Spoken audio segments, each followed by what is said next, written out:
Nah, ini pemasangan kabel yang itu ya, ground tambahan. Nah, ini saya sambung sini, terus lewatin terus nyambung ke sini ya. Ini apa ya, saya ada rasa pengen tambahin kabel ground lagi. Nanti akan saya coba tes lagi ya, apakah ada efek. Penasaran sih.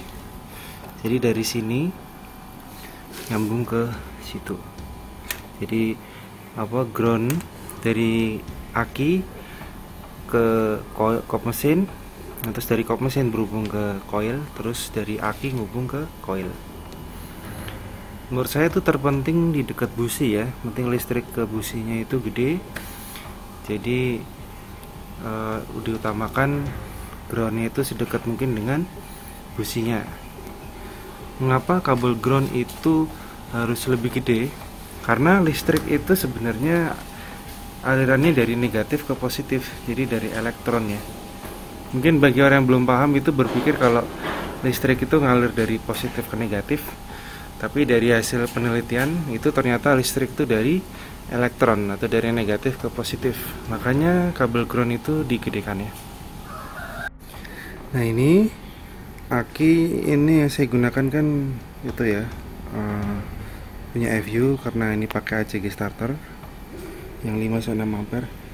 Ini mungkin teman-teman bagi yang kesusahan untuk masang karena pakai apa, banyak yang dipasang kayak positif sama groundnya, ini di bawahnya saya ganjel karet biar mudah ya. Ini kayak gini, ini kan ada banyak banget nih karena saya pakai ground ya, pakai ground. Terus apa, kalau misalkan nggak nyampe bautnya ini jadi langsung terpasang ya, jadi di bawahnya pakai karet. Nah, ini juga sekaligus untuk mau tes performa apabila pakai apa, pakai ground tambahan lagi langsung ke kop mesin ya, dekat busi. Terus juga ini yang bagian positif juga ada banyak ya, yang ini standarnya. Terus yang ini untuk yang ini untuk positifnya relay yang langsung ke CDI ya. Jadi pakai ganjel karet lebih mudah pemasangannya. Nah, udah langsung jadi nanti berikutnya akan saya tes efeknya kalau tambah ground ya, yang langsung ke dekat busi. Nah, sekarang sudah ada 3 kabel ya. Jadi ini kabel dari aki ya, dari aki ke kop mesin ke dekat busi. Terus dari kop mesin menuju ke coil. Terus dari coil menuju ke aki ya, ada di bawah sini. Jadi ada 3 kabel. Ini saya penasaran apakah ada efeknya.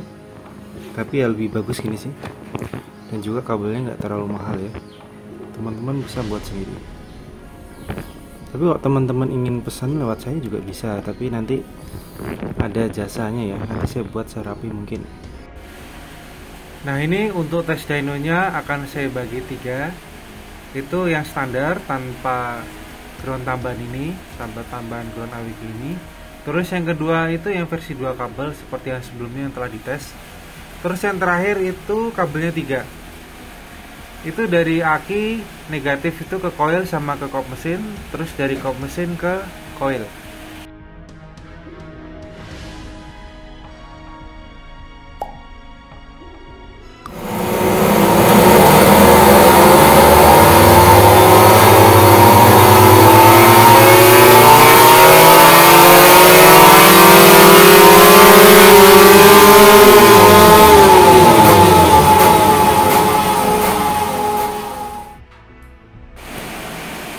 Oke, untuk perbandingan data akan dinilai berdasarkan horsepower secara keseluruhan, grafik RPM atau karakter performa, dan grafik timing atau akselerasi. Sebelum lanjut perlu saya ingatkan bahwa ini adalah hasil dari data dyno, bukan pendapat pribadi. Dimulai dari horsepower. Dari sini terlihat untuk yang standar maupun pakai ground, tambahan ground ya, yang 8 AWG 2 kabel maupun 3 kabel memiliki horsepower yang sama. Selanjutnya untuk grafik RPM, dari sini terlihat untuk yang ground 2 kabel maupun 3 kabel memiliki pola karakter RPM yang mirip dan memiliki torsi yang lebih unggul dibanding standarnya. Selanjutnya grafik timing, dikarenakan torsi lebih unggul sehingga yang menggunakan ground 2 kabel maupun 3 kabel memiliki akselerasi yang lebih unggul, yang lebih cepat dibanding standarnya. Oke, dari hasil data dyno bisa disimpulkan bahwa menggunakan ground kabel 8 AWG ini 2 kabel maupun 3 kabel memiliki performa yang mirip ya, dari akselerasi maupun karakter RPM-nya. Jadi memang sebaiknya cukup 2 kabel aja supaya tidak memenuhi tempat, udah cukup untuk menambah akselerasi atau torsi di motornya. Untuk yang tipenya seperti saya 2 kabel itu saya jual murah, harganya 50.000. Jadi mungkin teman-teman sudah tahu kan harga aslinya berapa. Mungkin di tempat kota teman ada yang lebih murah atau mungkin lebih mahal, tapi kalau dari saya harganya saya patok 50.000. Jadi panjangnya nanti salah satu 75 cm, terus yang satu 25 cm. Nah ini saya sudah ngetes dyno, saya coba 3 kabel ya. Yang satu kabel lagi dari akinya negatif ya, mungkin teman-teman jangan sampai kalau kabel yang dipasang itu namanya ground itu adalah dari negatif. Nah itu ternyata performanya ya sama aja sih. Kalau misalkan ditambah lagi ya dari ground dari negatif langsung ke kop mesin, jadi ada tambahan lagi, itu hasilnya sama aja. Jadi menurut saya lebih bagus itu cukup 2 aja, satu gede langsung ke coil, terus satu lagi menuju ke kop mesin. Nah ini terus ada lagi informasi kalau mau aliran listriknya lebih bagus itu pakai kabel yang dalemannya itu bahannya silver atau perak murni, harganya memang lebih mahal. Itu mungkin kedepannya akan saya tes. Nah ini saya membuat kabel ground lagi. Ini kalau teman-teman ingin pesan nanti bisa saya sediakan Tokopedia-nya atau Shopee. Ini kabel groundnya saya jual dengan harga murah 50.000 ya. Tapi nanti kedepannya akan saya coba, saya akan ngerakit volt stabilizer. Volt stabilizer itu sebenarnya kapasitor ya. A few moments later. Ya ini sudah jadi kabel groundnya seperti ini ya. Ini 25 cm, terus ini 75 cm yang panjang.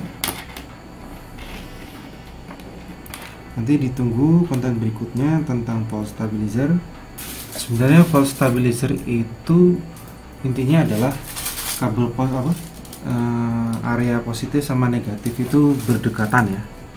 Jadi berdekatan dan di tengah-tengahnya dilapisi oleh dieelektrik. Nah ini misalkan pakai isolasi ya, berarti ukuran kapasitor volt stabilizernya segitu.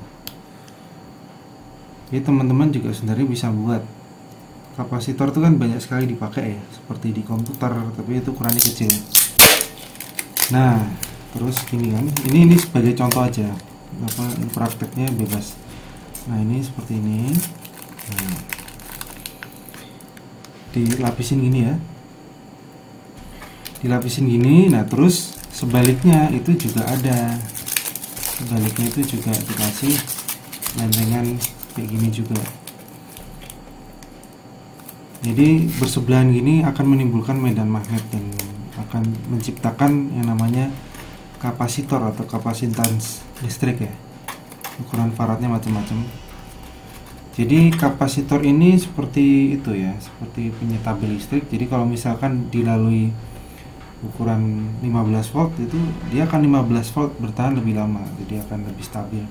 Tapi kalau mengisi aki itu kan biasanya dia aki itu kan ada tambungannya berapa volt ya. Misalkan tambungannya 12 volt berarti 12, sekian. Kalau diisi listrik itu misalkan diisi 15 volt gitu, dia akan kecenderungan turun menyesuaikan akinya, isi akinya. Tapi kalau diisi kapasitor, dia akan lebih bertahan. Misalkan di aliran 15 volt itu mungkin bertahan 2 atau 5 detik gitu. Jadi biasanya akan lebih flat kondisi kelistrikannya. Meskipun kalau di kiprok itu kan listriknya kan naik turun ya. Nah, jadi kalau misalkan lewat kiprok itu listriknya itu masih berbentuk gelombang gitu. Nah, kalau udah kena kapasitor itu dia akan lebih flat ya. Nah, seperti ini ya, saya kasih gambaran.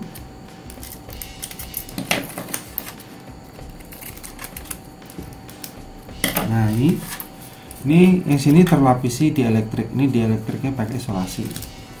Nah, terus ditempel seperti ini. Ini diselipin kabel ya, dikasih kabel apapun ya, salah satunya negatif, satunya ground atau negatif atau massa, satunya positif. Nah, jadi seperti ini. Ini kasih contoh saja. Jadi untuk prakteknya sebenarnya lebih praktis mungkin pakai resin ya kalau ukuran banyak. Ini soalnya contoh dikit. Nah, ini pas negatifnya gini, terus yang satunya positif. Misalkan kabel putih, nah positifnya di sini, nah gitu. Nanti dikasih isolasi. Ini buat spot stabilizernya tuh kayak gitu loh, kapasitor. Ini saya pernah buat kapasitor dan memang bisa berfungsi. Nah, dielektrik itu ketebalannya akan menentukan dia toleransi di voltasenya berapa. Tapi kalau di elektriknya makin lebar, itu akan membuat kapasitasnya lebih rendah. Ya, gini lah ya. Ya, nanti untuk soal kalau kapasitornya kalau mau lebih mudah ya tinggal beli di toko elektrik, di elektronik itu ada banyak macamnya kapasitor, volt stabilizer ya, kapasitor itu. Nah, terus ada kapasitor yang polar ya, yang bisa, kalau yang seperti ini bisa dibolak-balik. Kalau yang polar itu yang positif negatif itu beda lagi. Itu ada di elektriknya, ada kandungan elektrolitnya. Mungkin informasinya sudah cukup sampai di sini. Semoga bisa menjadi gambaran buat teman-teman. Terima kasih yang sudah menonton videonya sampai selesai. Sampai jumpa di video berikutnya tentang pulse stabilizer.